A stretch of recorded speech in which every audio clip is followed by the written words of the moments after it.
शोभासीव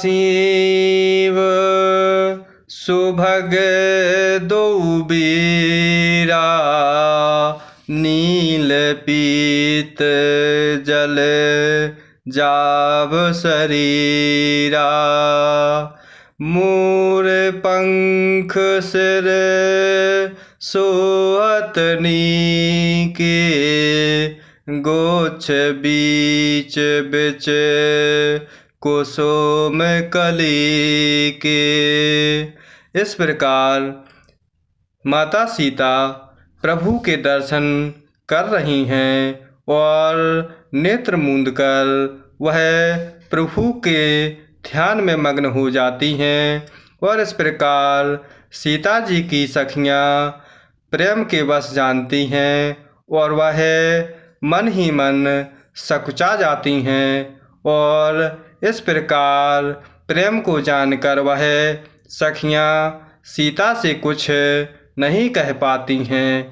और इस प्रकार सीता जी हृदय में दोनों सुंदर भाइयों की शोभा की सीमा देख रहे हैं। उनके शरीर की आभा नीले और पीले कमल के समान है। सिर पर सुंदर मोर पंख शोभायमान हो रहा है। उनके बीच बीच में फूलों की कलियों के गुच्छे भी लगे हुए हैं।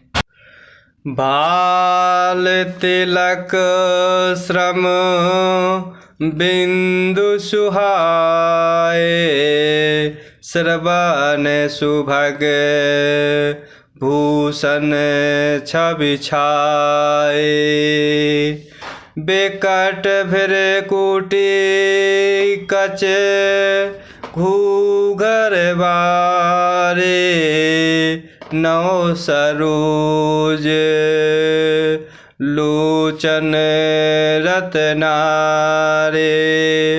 इस प्रकार प्रभु के माथे पर तिलक और पसीने की बूंदें शोभायमान हो रही हैं।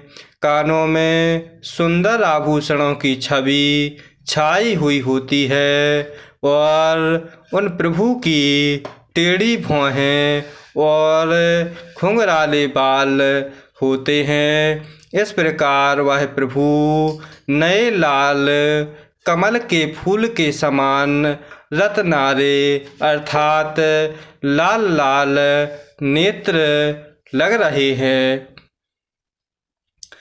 चारु चिबुक नासिका कपोला हास बिलास लेत मनुमूला मुख छवि कहे ना जाए मोहि पाही जो बिलो की बहू काम लजाही। इस प्रकार सीता जी प्रभु के दर्शन कर रही हैं और प्रभु की सुंदर छवि इस प्रकार प्रभु के थोड़ी नाक और गाल बड़े ही सुंदर होते हैं और हंसी की शोभा मन को मोल लिए लेती हैं। और इस प्रकार मुख की छवि तो कही ही नहीं जाती, जिसे देखकर बहुत से कामदेव लजा जाते हैं।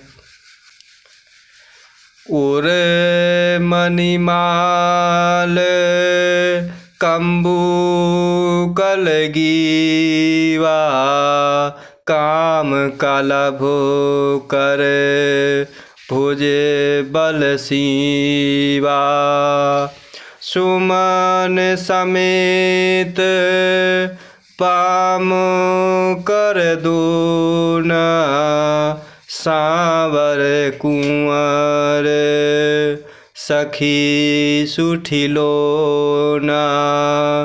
इस प्रकार प्रभु के वक्ष स्थल पर मणियों की माला सुशोभित हो रही है।